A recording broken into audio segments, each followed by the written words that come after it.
Salut à tous. Alors je vous propose de vous retrouver aujourd'hui dans cette vidéo pour parler de dérivation, de fonctions et de preuves de formules de dérivées.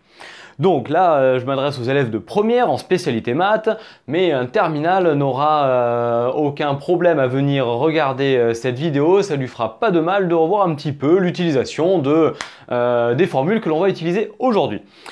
Donc là c'est l'objet d'un cours, on n'est pas dans de l'exercice pur, hein, donc ça peut tout à fait faire l'objet d'une question dans un de vos devoirs, mais c'est pas ça qui va vous apprendre à étudier des variations de fonctions bien sûr.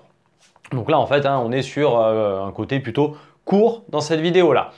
Donc les outils que nous allons utiliser ici sont tout simplement la notion de nombre dérivé qu'on vous a déjà présenté dans une vidéo précédente sur un petit cours magistral autour du lien entre dérivation, nombre dérivé, coefficient directeur de la tangente.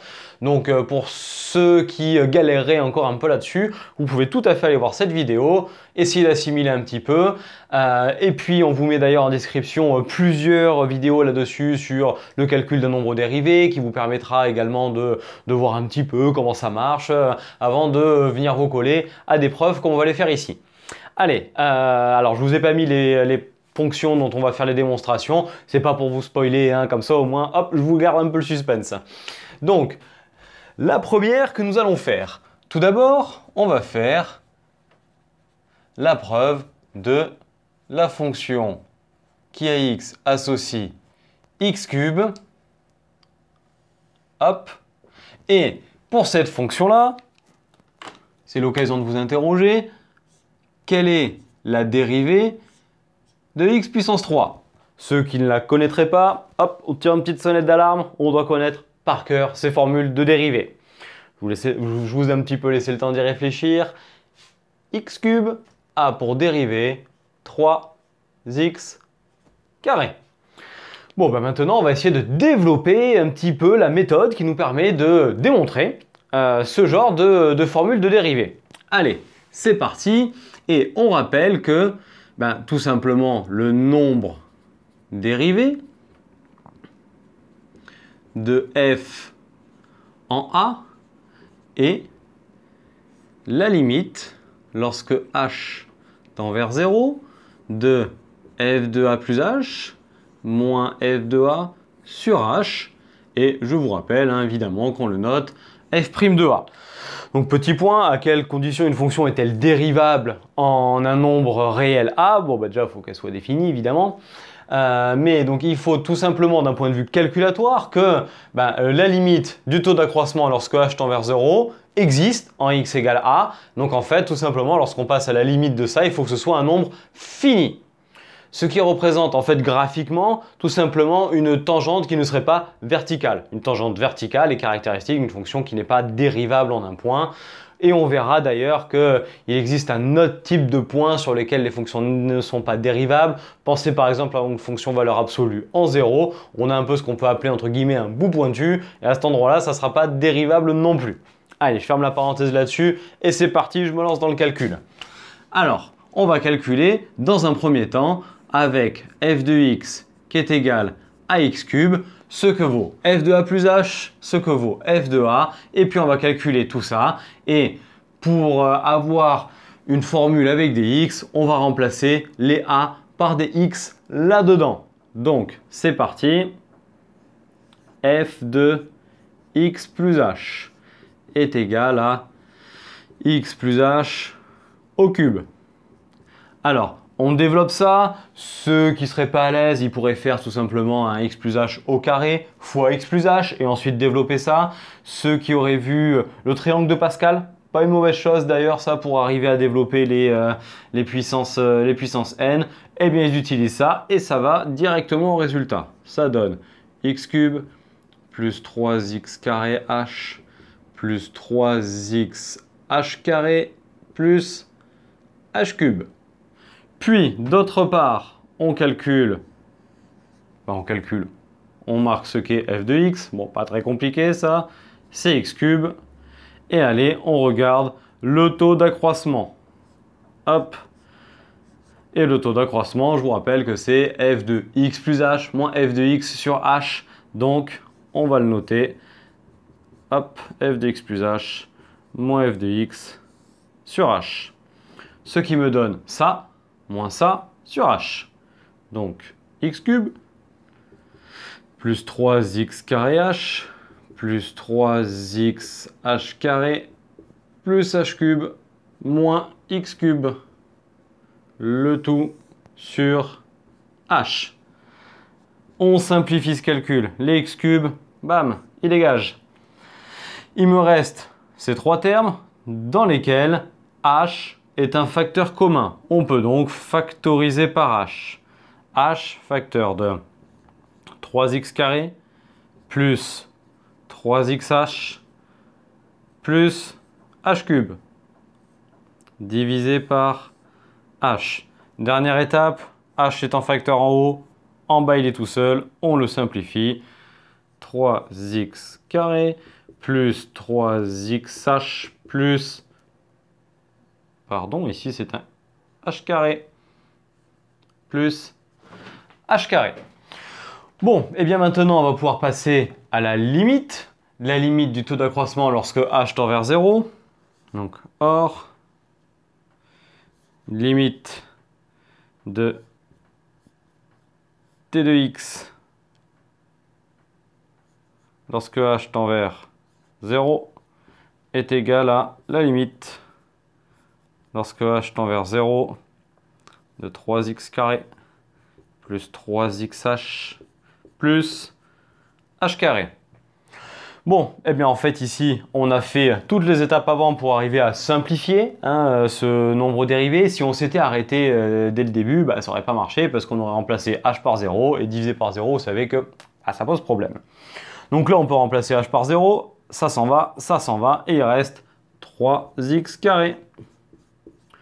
Donc, f' de x est bien égal à 3x carré, la formule qui a été annoncée en début de démonstration.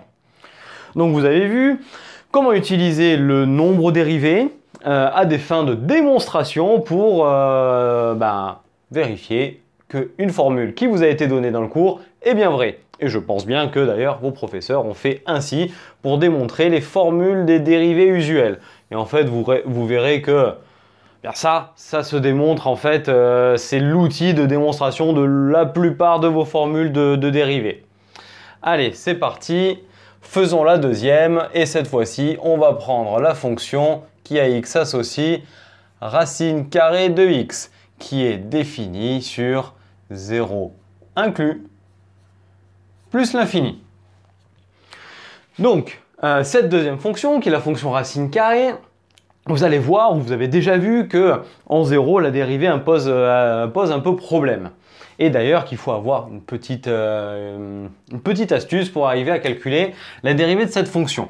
Donc je vous la donne, la dérivée de racine de x, c'est 1 sur 2 racines carrées de x. Et puis allez, c'est parti, on la démontre, même méthode en utilisant le taux d'accroissement et on va regarder ce que vaut f de x plus h qui est égal à racine de x plus h et f de x qui est donné dans l'énoncé qui est racine de x. Donc, racine de x plus h moins racine de x sur h. Si j'écris ce taux d'accroissement et que je remplace h par 0, ça me fait ici racine de x, mon racine de x, 0, ici 0. Allez, on est embêté, il faut modifier l'écriture. Et là, je vous rappelle la méthode que l'on va utiliser qui est la multiplication par la quantité conjuguée. Important comme méthode, important à connaître et ceux qui seront ensuite en terminale verront qu'on l'utilise souvent pour des limites par exemple.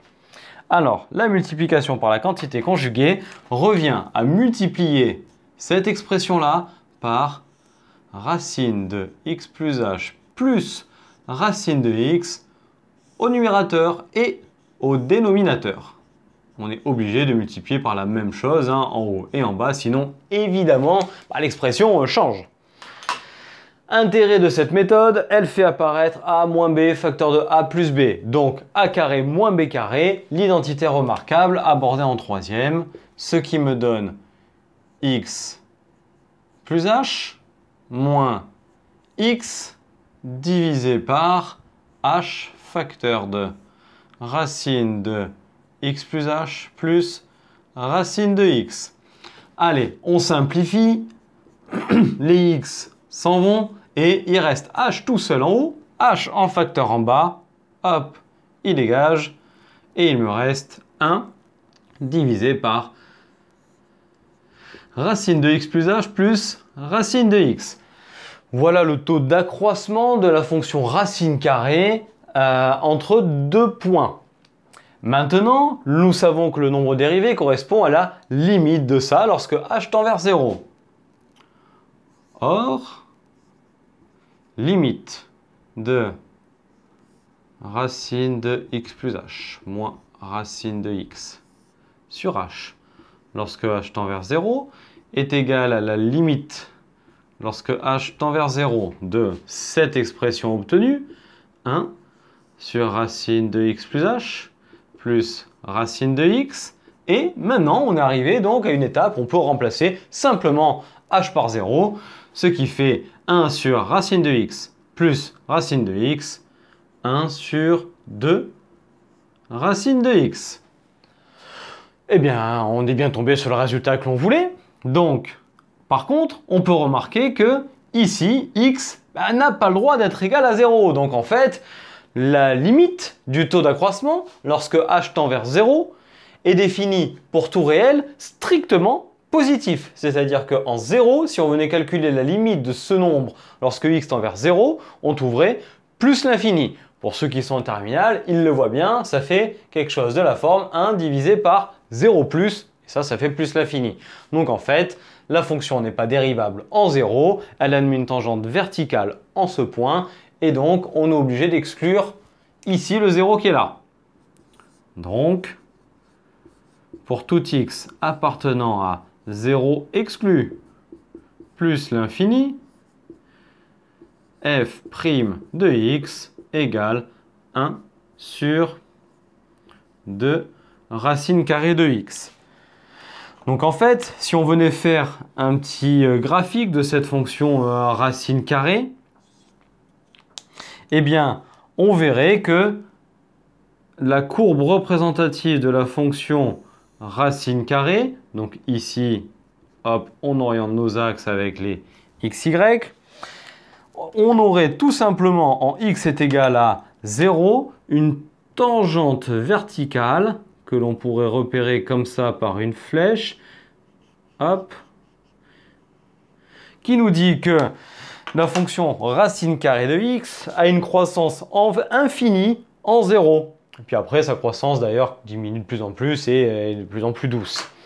Ce qui me donne en fait, par rapport à la fonction x carré, qui est la fonction réciproque dans les réels positifs de la fonction racine de x, on sait que la fonction x carré, qui est donc une parabole, elle a une tangente qui est horizontale en 0. Et on sait que pour les terminales, à moins que certains premières le sachent, la fonction et sa fonction réciproque ont des courbes représentatives qui sont symétriques par rapport à y égale x. Donc en fait, si une fonction a une tangente horizontale en un point, eh bien sa fonction réciproque a une tangente verticale en ce point et de ce fait n'est pas dérivable. Bon, voilà, petite parenthèse à la fin un peu borderline sur le programme, mais ça fait pas de mal à savoir ce genre de choses-là.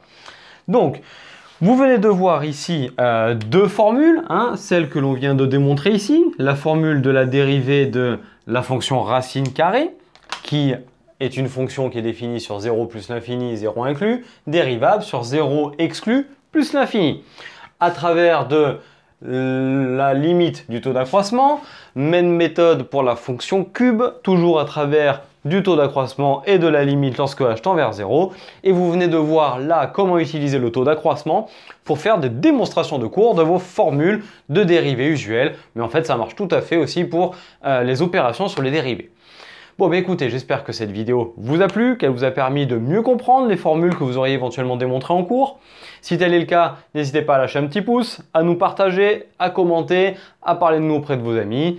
Puis vous pouvez également nous suivre sur Internet, nos réseaux sociaux Facebook et Instagram.